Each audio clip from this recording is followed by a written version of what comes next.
వి gold trusted gold buyers తాకట్టులో ఉన్న మీ బంగారాన్ని విడిపించి ఈ రోజు ఉన్న మార్కెట్ ధరకే కొనబడును. ఇప్పుడే కాల్ చేయండి. డీఎస్పీ ఎవరైతే జయసూర్య ఉన్నారో ఆయన పైన అటు డిప్యూటీ సీఎం పవన్ కళ్యాణ్ కి కొన్ని ఫిర్యాదులు అందడం కూడా మనం చూస్తున్నాం. దీనికి సంబంధించి ఇప్పుడు రఘురామకృష్ణంరాజు స్పందించారు. ఆయన చేసిన వ్యాఖ్యలు ఇప్పుడు హాట్ టాపిక్ గా మారాయి. కాకినాడ జిల్లా తుని నియోజకవర్గంలో మైనర్ పై తాత వరసయ్యే వ్యక్తి అఘాయిత్యానికి ప్రయత్నించాడు. తునికి చెందిన టీడీపీ దళిత నాయకుడు తాటిక నారాయణరావు జగన్నాథగిరి గురుకుల పాఠశాల నుంచి తాతనని చెప్పి విద్యార్థిని తోటల్లోకి తీసుకువెళ్లాడు. బాలికపై అఘాయిత్యానికి యత్నించగా తోట యజమాని అడ్డుకుని వీడియో తీయడంతో ఈ విషయం వెలుగులోకి వచ్చింది.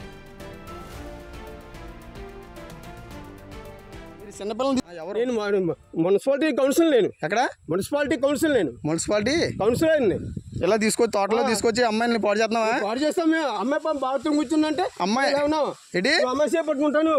మరి ఎవరో నువ్వు తెలియకుండా నువ్వు పట్టుకుని నువ్వు ఏం చేస్తున్నావు? అమ్మాయిని బట్టలు ఏం చేస్తున్నావు చెప్పు. నువ్వు అమ్మాయి చేపట్టుకోవచ్చు. మాట చెప్తున్నాను అమ్మాయి బట్టలు ఇప్పుడు నేను చెప్తా. నాకు పోలీసులకు ఫోన్ చేస్తే కానీ బుజ్జిగా నువ్వు బయట రా బుజ్జి. ఫోన్ చేయి. మీరు చిన్నపిల్లలు తీసుకొచ్చి ఏం చేస్తున్నారు ఇక్కడ? తోట యజమాని ప్రశ్నిస్తుంటే బాలికను స్కూటర్పై తీసుకుని పరారయ్యాడు నారాయణరావు. బాలిక బంధువుల ఫిర్యాదుతో నారాయణరావును అదుపులోకి తీసుకున్నారు పోలీసులు. గురుకుల పాఠశాల ఎదుట బాలిక బంధువులు ఆందోళనకు దిగారు. హోమ్ మినిస్టర్ అనిత తక్షణమే స్పందించి గురుకుల పాఠశాల ప్రిన్సిపల్ను సస్పెండ్ చేయాలని వాళ్ళు డిమాండ్ చేస్తున్నారు.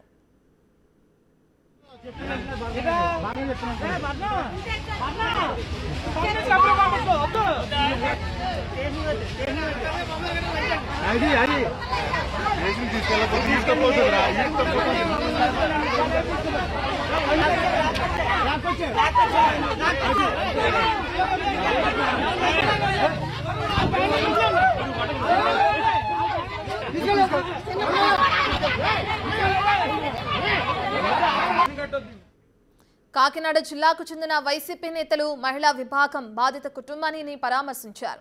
విషయాన్ని అటు రాజకీయ కోణంలోకి తీసుకువెళ్లొద్దంటూ పోలీసులకి సూచిస్తున్నారు.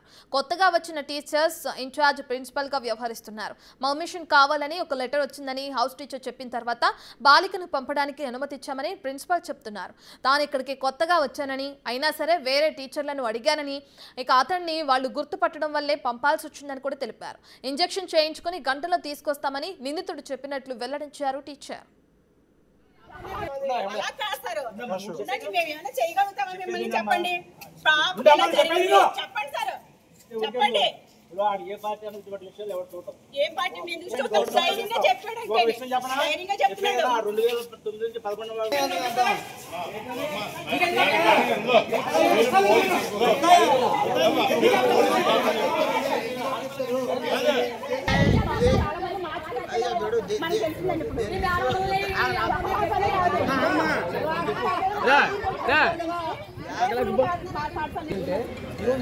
నేను కొత్తగా వచ్చాను, రెగ్యులర్ టీచర్ని.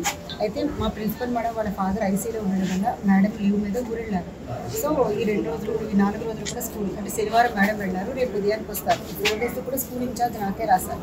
నేను కూడా లేట్ నైట్ 9:15కి 8:30కి అట్లా ఎవరో ఒక టీచర్స్ అయితే ఒక 2-3 మన క్యాంపస్లో ఉంటారు. డ్యూటీ టీచర్స్ ఉంటారు, స్టడీ టీచర్స్ ఉంటారు, తర్వాత వార్డెన్ మేడం ఉంటారు. అంటే వార్డెన్ అంటే భోజనం పెట్టేది కాపలా కాదు.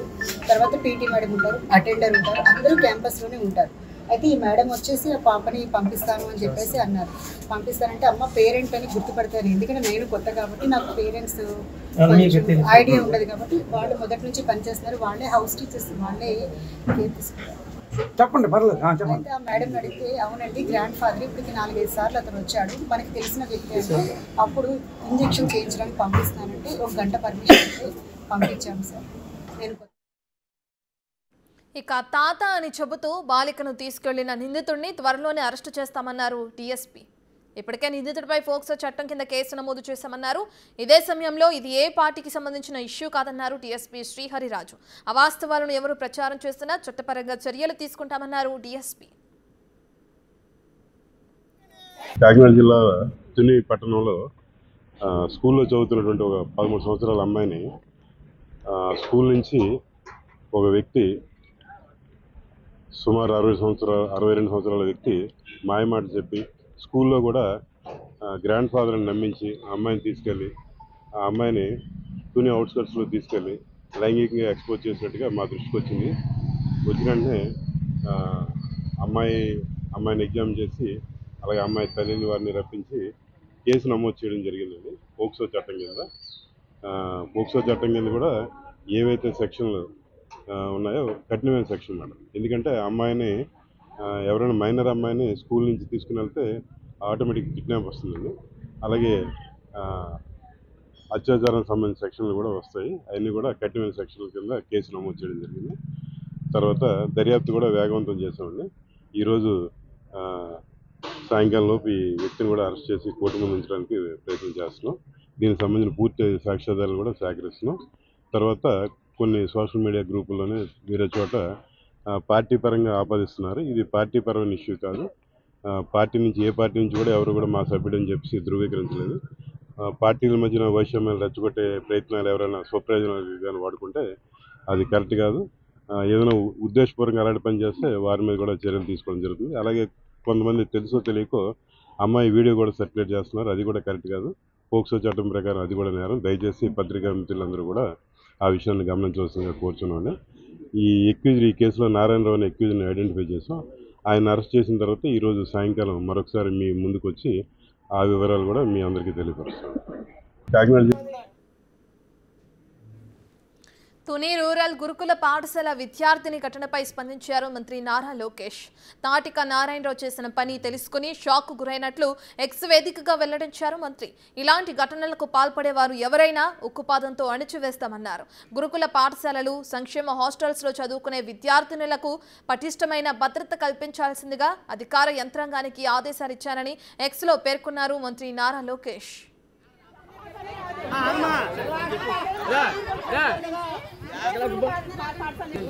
ఈరోజు ఒక్క పిల్లతో అయిపోయింది. ఇంకా ఎంతమంది వెళ్తున్నారు అలాగా? తల్లిదండ్రులు పెంచి పోషించుకునే పరిస్థితుల్లో హాస్టల్ పంపిస్తున్నారు. హాస్టల్లో కూడా సేఫ్టీ లేకపోతే మరోవైపు నిందితుడిగా ఉన్న నారాయణరావు గతంలోనూ బాలికను ఇలాగే 4 సార్లు తీసుకెళ్లినట్లు ఆమె బంధువులు చెప్తున్నారు. బాబు అతనికి మాకు సంబంధం లేదండి. అది ఇంకా ఒక ఇంటి పేరు లేదు, మేము ఒక ఇంటి పేరు లేదు బాబు. అతను ఉప్పుకూరలోకి మేము వెళ్ళాం, మేము ఉప్పుకూరలోకి వాళ్ళు రారండి. అలాంటిది అప్పుడు మా పిల్లని పిలిచాడంటండి ఒకరోజు. అయితే బాబు మా నాన్న మొన్న చంపేస్తుంది నన్ను, నీ కాడకు నేను ఎందుకు వస్తాను అలాగని మా పిల్ల ఉందంటే, అందుకు గురించిగా రానంటున్నావు అలాగని మరుసటి రోజున మన్ని అడిగాడు. పిలిచినంతలో పాడైపోతావా అన్నాడంట. ఆ మాట మీద అమ్మాయి ఇలాగని అంటున్నాను.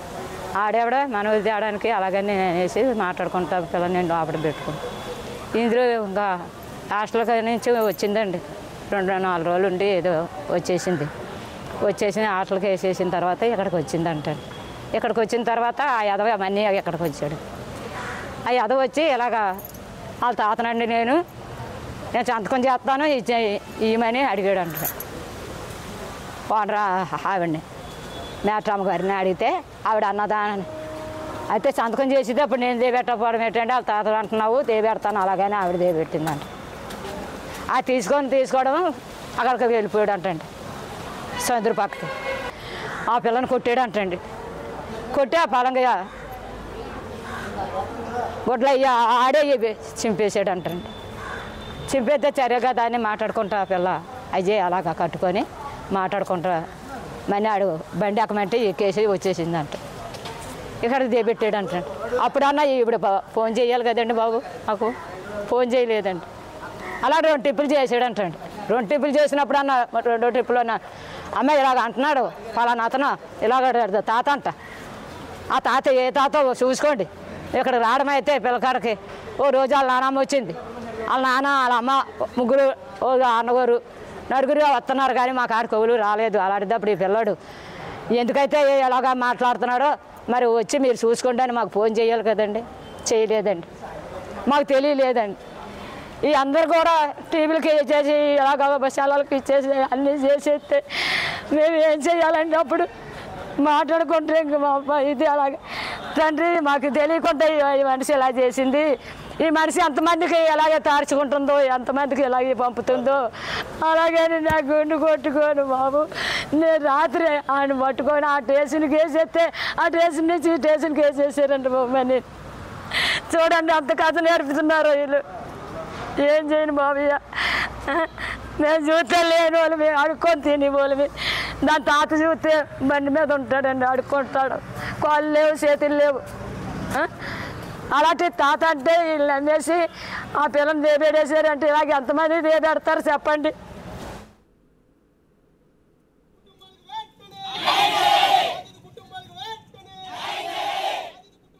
పూర్తి డీటెయిల్స్ అందించడానికి మా ప్రతినిధి శివశంకర్ అందుబాటులో ఉన్నారు. శివశంకర్, మనం చూస్తున్నాం ఎవరైతే తన బంధువుల ఆవేదనని ఆ పాపకి సంబంధించి అయితే ఇన్నిసార్లు తీసుకువెళ్ళినా ఎప్పుడు కూడా వాళ్ళ బంధువులకు కానీ లేదంటే స్కూల్లో ఉన్న టీచర్స్కి కానీ అఘాయిత్యానికి పాల్పడినప్పుడు ఎప్పుడు చెప్పలేదు ఆ పాప.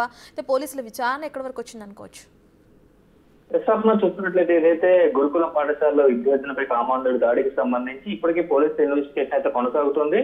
ఉదయం నుంచి కూడా పోలీసులు ఏదైతే గురుకుల పాఠశాలలో అనేక మంది విద్యార్థులను కూడా ఆరా తీస్తున్నారు. ఈ అంశంపై 4 సార్లు వచ్చేటట్టు కూడా టీచర్లే నేరుగా దీనికి సంబంధించి చెప్తున్నారు. 4 సార్లు వచ్చి తీసుకువెళ్ళాడని కూడా ఎవరైతే హౌసింగ్ టీచర్ ఉంటారో హౌసింగ్ టీచర్ కూడా చెప్పిన పరిస్థితుల్లో మనం చూసాం. అయితే ఈ నేపథ్యంలోనే అన్నిసార్లు వచ్చినా కూడా ఎందుకు డీటెయిల్స్ పేరెంట్స్ కి ఇన్ఫార్మ్ చేయలేదనే కోణంలో కూడా పూర్తిస్థాయి ఎంక్వైరీ జరుగుతుంది. అయితే పోలీసులు దీనికి సంబంధించి లోతైన దర్యాప్తు చేయాలంటే కూడా ఇప్పటికే విద్యాశాఖ మంత్రి నారా లోకేష్ కూడా బిగ్ టీవీ అనేక కథనాలు ప్రచురించింది. దీనిపై నారా లోకేష్ కూడా స్పందించారు. గురుకుల పాఠశాల విద్యార్థినిపై ఎవరైతే నారాయణరావు అనే కామాంధుడు అత్యాచారానికి పాల్పడ్డారనే విషయాన్ని తెలుసుకుని షాక్ అయ్యారంటూ కూడా ఆయన ట్విట్టర్ వేదిక అయితే ఒక ట్వీట్ చేశారు. దీనిపై స్పందించారు. ఏదైతే సంఘటన తెలిసిన వివరాలను కూడా తెలుసుకున్నాను. పోలీసులు అతనిపై ఫోక్సో చట్టం కింద కేసు నమోదు చేసి అరెస్ట్ చేయడం జరిగింది. ఎంతటి వారైనా సరే ఇలాంటి తప్పులను అయితే ఉపేక్షించమంటూ కూడా నారా లోకేష్ వార్నింగ్ ఇచ్చుకుంటూ వచ్చారు. బాధితులకు అండగా ఉంటామంటూ కూడా చెప్పుకొచ్చారు. ధైర్యంగా ఉండాలంటూ కూడా భరోసానిచ్చారు. అయితే గురుకుల పాఠశాలలోనూ సంక్షేమ హాస్టల్లో చదువుకునే విద్యార్థుల పట్ల పటిష్టమైన భద్రతను కల్పించే దిశగా అయితే అధికార యంత్రాంగానికి ఆదేశాలు ఇవ్వడం కూడా జరిగింది. అయితే ఈ నేపథ్యంలోనే ఈ కేసుకు సంబంధించి అసలు ఎందుకు అన్ని సార్లు మహిళని ఒక సంబంధం లేని వ్యక్తితో బయటికి పంపించారు ఆ మైనర్ బాలికని అనే కోణంలో అయితే పూర్తి స్థాయి ఎంక్వైరీ చేయాలని కూడా పోలీసులకి ఆదేశాలు జారీ చేసినట్టుగా కూడా తెలుస్తుంది. అయితే పూర్తి స్థాయిలో చూసుకున్నట్లయితే అన్ని కోణాల్లో కూడా పోలీసుల ఎంక్వైరీ జరుగుతుంది.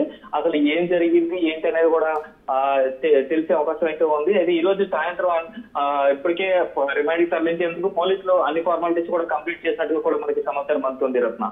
రైట్ శివశంకర్, అయితే ఈ ఘటనతో గురుకులాల్లో చదువుకునే వాళ్ళని చెప్పుకోవచ్చు, లేదంటే సంక్షేమ హాస్టల్స్ లో ఉన్న విద్యార్థినులు ఎవరైతే ఉన్నారో వాళ్ళందరి భద్రతకు సంబంధించి ఒక క్వశ్చన్ మార్క్ రేజ్ అవుతుందని చెప్పుకోవచ్చు. ఖచ్చితంగా. ఎందుకంటే ఒకటి చూసుకుంటే తునిలో జరిగింది, రెండోది చూసుకుంటే రాజమండ్రిలో సంక్షేమ హాస్టల్లో జరిగింది. అక్కడి నుంచి కూడా ఒక మైనర్ బాలికని తీసుకుని వెళ్లి బండిపై అఘాయిత్యం చేసి ఏదైతే రావులపాలెంకి చెందిన ఒక కుర్రాడు అఘాయిత్యానికి పాల్పడ్డాడు. ఈ 2 ఘటనలు చూసుకున్నట్లయితే ఖచ్చితంగా భద్రతా లోపం అనేది కొట్టొచ్చినట్టుగా కనిపిస్తుంది అనేది చెప్పుకోవచ్చు. ఎందుకంటే ఖచ్చితంగా హాస్టల్స్ లో ఉండేవారు బయటికి వెళ్ళాలంటే ఖచ్చితంగా పేరెంట్స్ కి ఇంటిమేట్ చేయాలి. అలా ఎందుకు వార్డెన్స్ కానీ ప్రిన్సిపాల్స్ కానీ ఎందుకు ఇంటిమేట్ చేయట్లేదు? కుటుంబ సభ్యులకి తెలియకుండా వారు బయటికి వెళ్ళడానికి ఎవరు ఈ అంత లీనియస్ ఇస్తున్నారు అనే దాని మీద పెద్ద ఎత్తున చర్చ జరుగుతుంది. వీరికి ఖచ్చితంగా భద్రత లేదు కాబట్టి ఒక పటిష్టమైన భద్రతా వ్యవస్థను ఏర్పాటు చేయాలని కూడా పెద్ద ఎత్తున అయితే డిమాండ్ చేస్తున్న పరిస్థితి కనిపిస్తుంది. Right, thank you Shivashankar. ఇక బాలికపై ఏదైతే అత్యాచారానికి పాల్పడ్డాడో అతనికి సంబంధించి నిందితుడిని అదుపులోకి తీసుకున్నారు. ఇప్పటికే